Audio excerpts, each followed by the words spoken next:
Αναρωτηθήκατε ποτέ ποιες ήταν οι σχέσεις του Ισραήλ και της Ελλάδας των καιρών της δικτατορίας και των καιρών που γίνεται το πραξικόπημα εδώ στην Κύπρο? Μετά που πήραν την εξουσία οι συνταγματάρχες, φεύγουν δύο τηλεγραφήματα από τους διπλωμάτες του Ισραήλ στην Αθήνα προς το Υπουργείο τους. Στο πρώτο, ο διπλωμάτης που περιγράφει τον δικτατορικό χαρακτήρα του νέου καθεστώτος.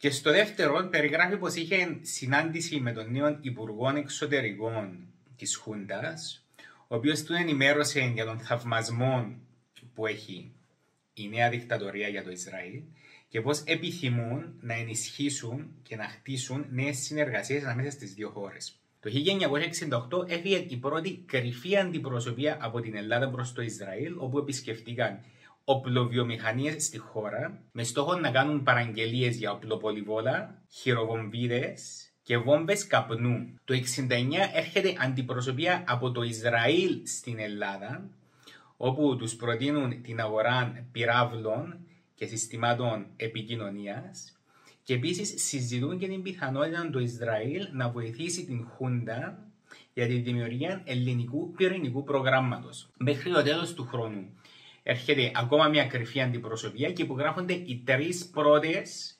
συμφωνίες. Οι σχέσεις τους δυναμώνουν ακόμα περισσότερο μετά την εξέγερση στο Πολυτεχνείο, όπου η Χούντα κάνει παραγγελίες για οπλοπολιβόλα, βόμβες, χειροβομβίδες και όλμους, ενώ υπάρχει και συμφωνία Ισραηλινές βιομηχανίες να χτίσουν εργοστάσιο για χειροβομβίδες στην Ελλάδα. Εδώ μάλιστα στα τηλεγραφήματα φαίνεται ένα πρόβλημα το οποίο έπρεπε να επιλύσουν οι Ισραηλινοί, γιατί γνωρίζαν πως ο πλεισμός ο οποίος δίναν στην Ελλάδα προορίζεται για τα ελληνικά στρατεύματα στην Κύπρο, όπου γνωρίζαν πως η Χούντα έβαζε υποπίεση των Μακάριων και πιστεύαν πως αν αυτό γινόταν γνωστό, πως θα έχασε διπλωματικό επεισόδιο με την Κυπριακή την κυβέρνηση. Και συγκεκριμένα ο πλεισμός με τον οποίο είχαν πρόβλημα ήταν όλμοι που πουλούσαν στην Ελλάδα, οι οποίοι θα πηγαίναν στην Κύπρο.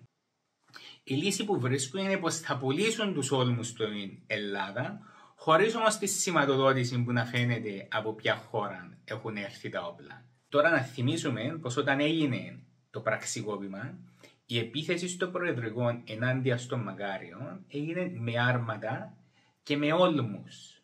Άρα αν ποτέ αναρωτηθήκετε από ποια χώρα προμηθευόταν η Χούντα των εξοπλισμών των οποίων χρησιμοποίησε στο πραξικόπημα, πολύ πιθανόν τώρα το γνωρίζετε.